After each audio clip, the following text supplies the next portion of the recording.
Shalom Bapak, Ibu, dan Saudara yang terkasih. Semoga kita selalu diberikan kekuatan dan sukacita dari Tuhan kita. Kita akan melakukan doa keluarga pada hari ini. Namun sebelum kita mulai, marilah kita menyiapkan hati kita dengan bersaat teduh sejenak.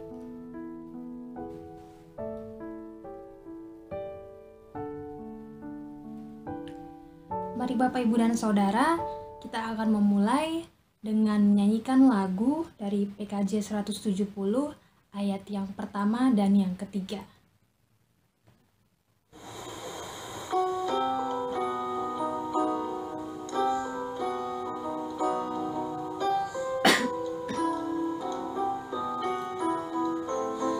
Terbitlah kini sang matahari sebagai tanda hari yang baru, seluruh alam diterangi dan kegelapan sudah berlalu.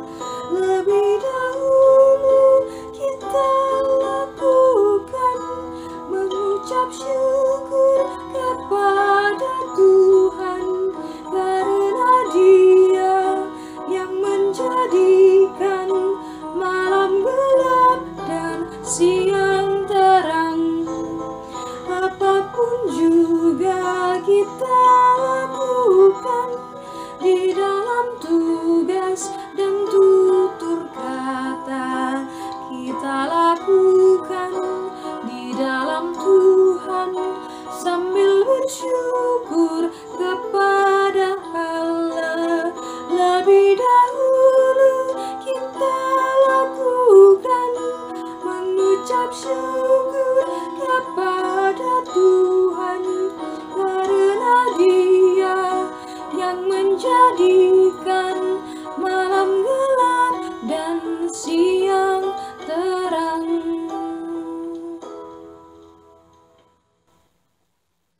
Mari kita berdoa.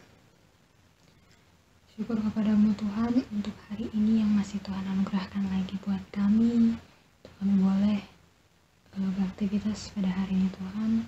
Sebentar kami akan mulai doa keluarga pada hari ini. Tuhan kiranya memberkati hati dan pikiran kami. Tuhan siapkan untuk kami bisa mendengarkan firman-Mu. Terima kasih Bapa. Dalam nama-Mu kami berdoa dan bersyukur. Amin.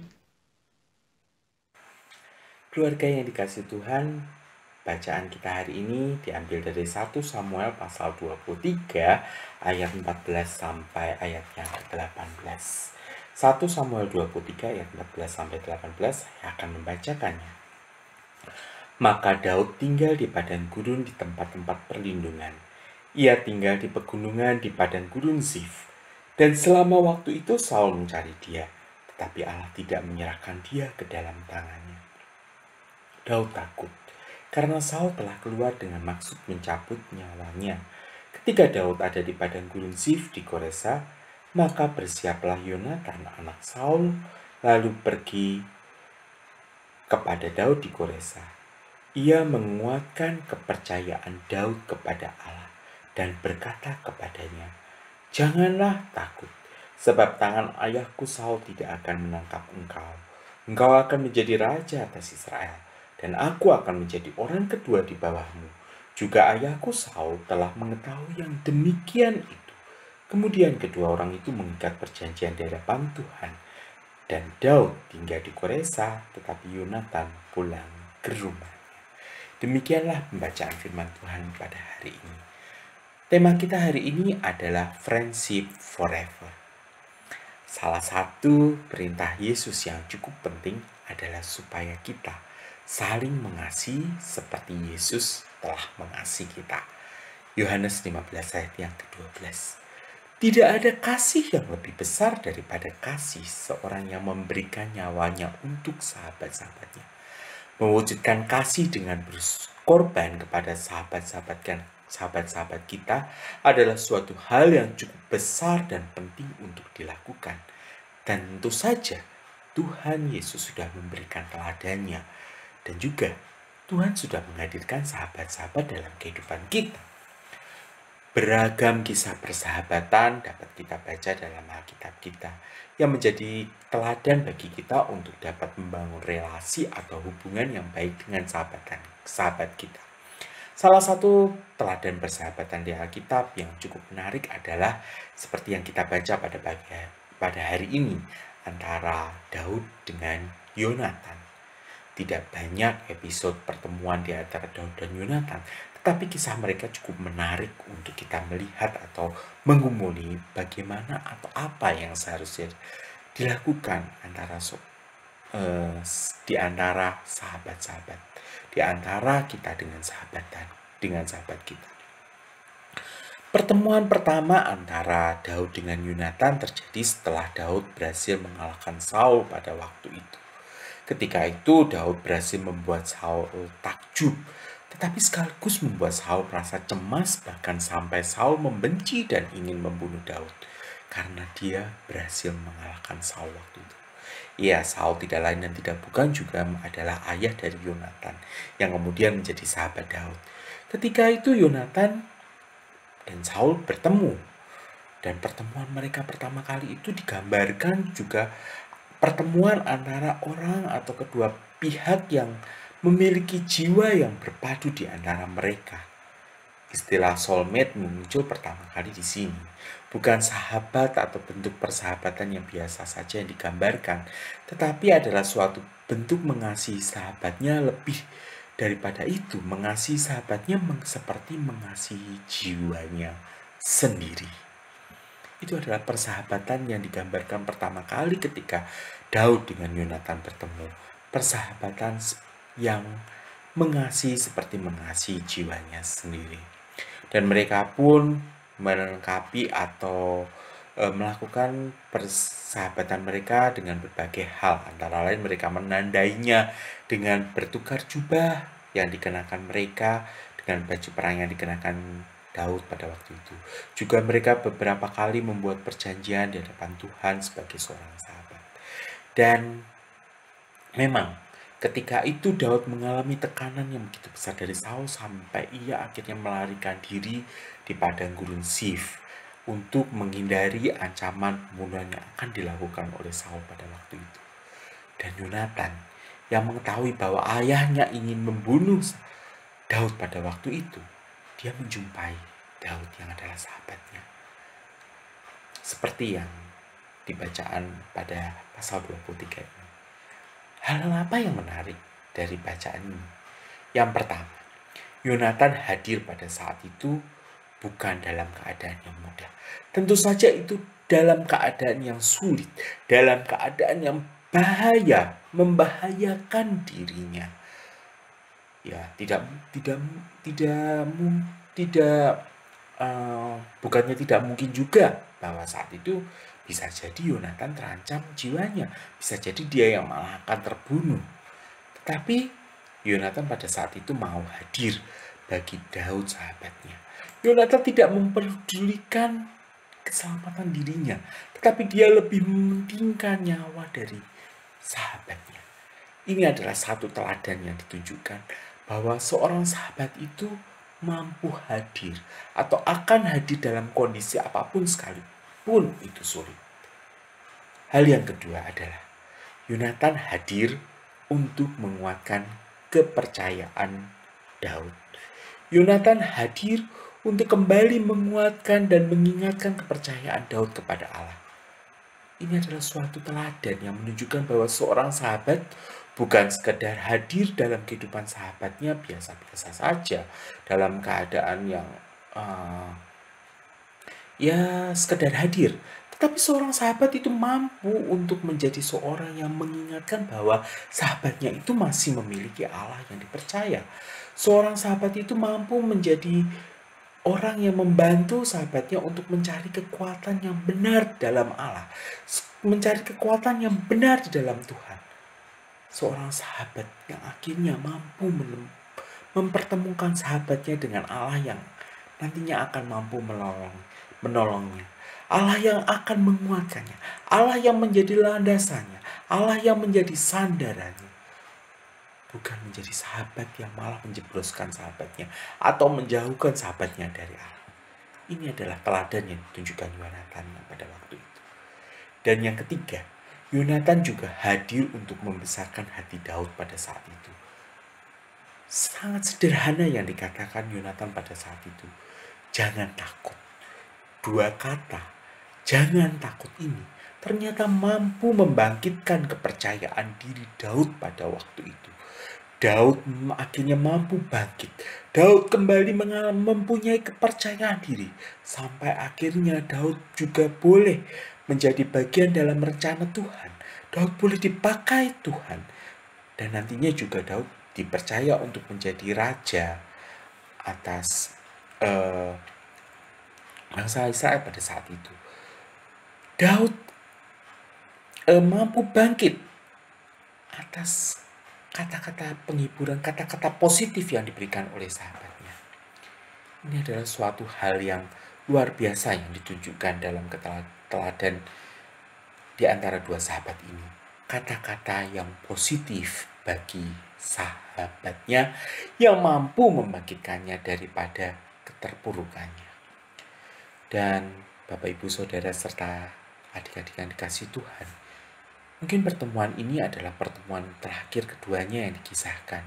Karena setelah itu dikatakan Daud tetap di padang gurun Sif itu, kemudian Yonatan kembali ke rumahnya. Dan sampai akhirnya kita mendengar kabar bahwa Yonatan dan Saul tewas dalam suatu pertempuran. Dan hal ini pun juga disesali oleh Daud. Daud mengalami perkabungan yang begitu mendalam dan meratapinya. Dan salah satu yang cukup menarik 2 Samuel pasal yang pertama adalah Daud mengatakan bahwa Yonatan adalah seorang sahabatnya yang sangat ramah kepadanya. Bahkan cintanya kepada seorang sahabatnya itu lebih daripada cintanya kepada seorang perempuan. Ya memang ini adalah suatu kisah yang berakhir dengan tragis sepertinya. Tetapi ini adalah suatu kisah yang tidak berakhir dengan tragis. Tetapi menunjukkan bagaimana kisah ini, kisah persahabatan ini menjadi satu tonggak yang penting. Bagaimana kemudian Daud mampu memimpin bangsa Israel di kemudian hari. Kalau di masa sekarang ini, Bapak, Ibu, Saudara, serta adik-adik sekalian, apakah kita juga memiliki sahabat-sahabat dalam kehidupan kita? Bagaimana kita memperlakukan sahabat-sahabat kita? Apakah kita memperlakukan mereka sekedar teman di saat kita membutuhkan mereka saja? Atau bahkan kita memperlakukan mereka seperti tong sampah yang juga tempat untuk kita membuang segala pergumulan atau unek-unek dalam diri kita, tapi kita tidak mau mendengar kalau dia membutuhkan kita. Hari ini kita diajak untuk mengawali dengan kita memberi diri, membuka diri bagi sahabat kita, untuk kita juga mau mendengar mereka. Kita mau mempraktekkan kembali persahabatan yang dilakukan oleh Yonatan dengan Daud yang kita kumuli bersama hari ini. Mari saat ini kita juga bisa keluar dari zona nyaman kita yang seringkali membuat kita enggan. Buat apa sih ya kita repot-repot untuk sahabat kita? Buat apa kita repot-repot untuk orang lain? Yang bisa jadi itu menyusahkan kita. Tetapi saat ini kita diajak untuk keluar dari zona nyaman itu. Seperti Yonatan yang keluar dari zona nyamannya untuk datang kepada Daud. Untuk mau memberikan dirinya tanpa mementingkan dirinya sendiri. Barangkali kita memiliki sahabat-sahabat yang membutuhkan pertolongan kita hari ini. Di masa-masa yang sulit ini. Mari kita hampiri dia. Mari kita menguatkan imannya untuk terus boleh bersandar kepada Allah di masa yang sulit ini. Dan juga kita bisa membawa sahabat kita dalam doa. Dan terus kita memberikan kalimat-kalimat yang positif kepada mereka. Kita bisa menguatkan mereka melalui perkataan yang positif. Sehingga mereka mampu bangkit daripada keterpurukan jika mereka mungkin sedang mengalami masa-masa yang sulit. Biarlah persahabatan kita dengan sahabat-sahabat yang dihadirkan dalam kehidupan kita boleh menjadi suatu persahabatan yang kekal untuk selamanya. seperti persahabatan yang dijalin oleh Yonatan dan Daud. Friendship forever. Karena Yesus sendiri sudah memberikan contoh yang begitu ajaib ketika ia memberikan nyawanya untuk menebus dosa kita. Mari kita melanjutkan perintahnya untuk mewujudkan kasih melalui perhatian kita kepada sahabat-sahabat kita. Datanglah kepada sahabat-sahabat kita dan bukalah diri kita untuk kita boleh dipakai Tuhan sebagai alat. Tuhan memberkati kita. Amin.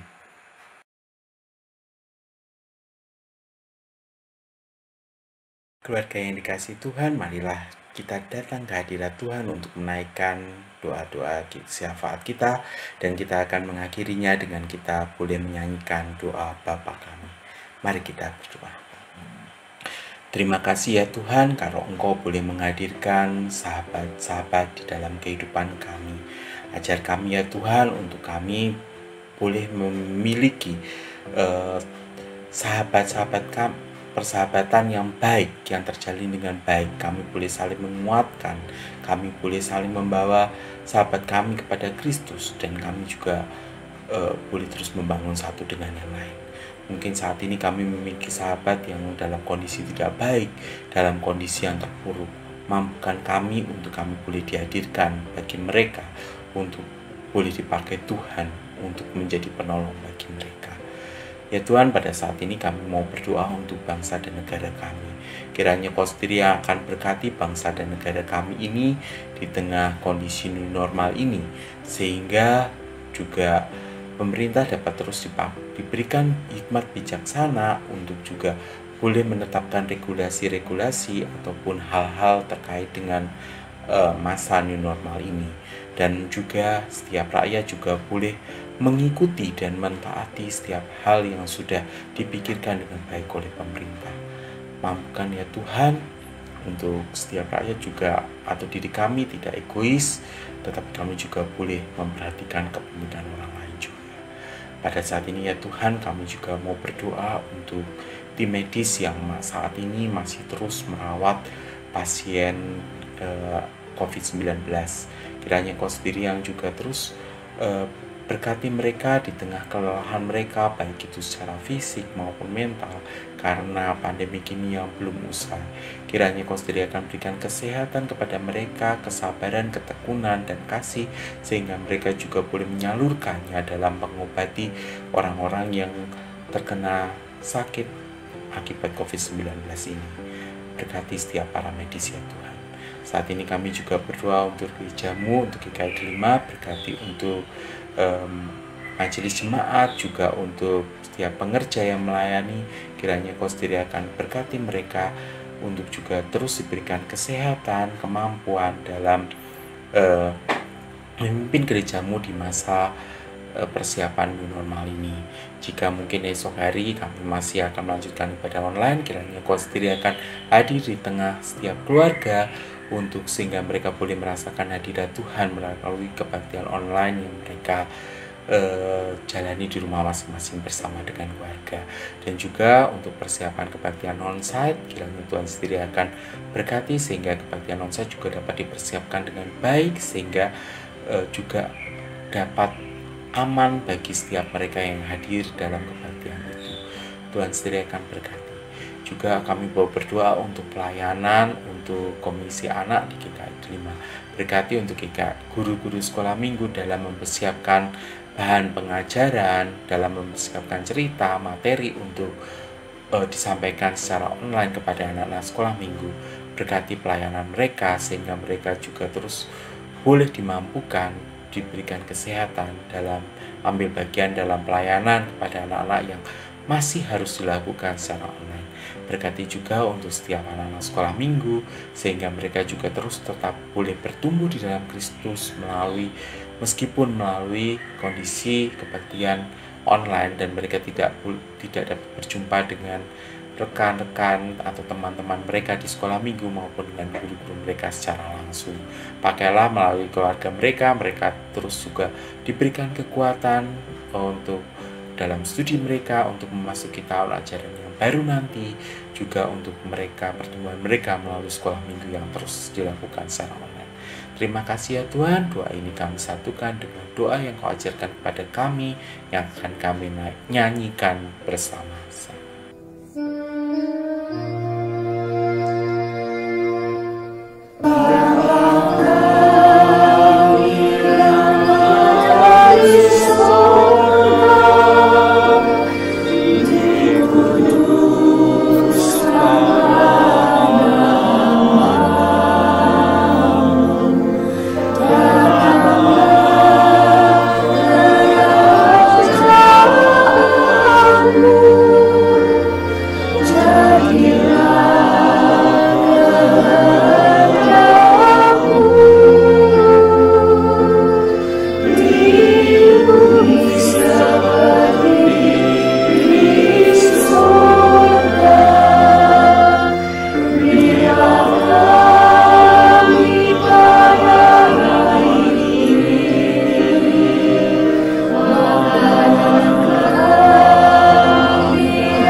Umat yang dikasihi Tuhan, kita akhiri doa keluarga hari ini.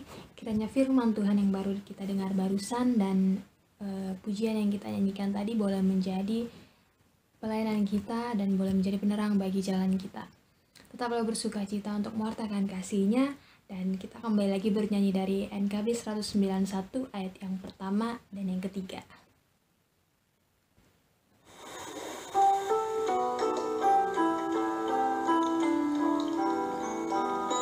Dalam Roh Yesus Kristus kita satu tetap. Dalam Roh Yesus Kristus kita satu tetap. Mendoakan semua jadi satu kelak. Biar dunia tahu bahwa kita murid-Nya dalam kasih tubuh Kristus yang esa. Kita bahu-membahu melayani terus. Kita bahu-membahu melayani terus. Kita saling membela dalam kasih kudus. Biar dunia tahu bahwa kita murid-Nya dalam kasih tubuh Kristus yang esa.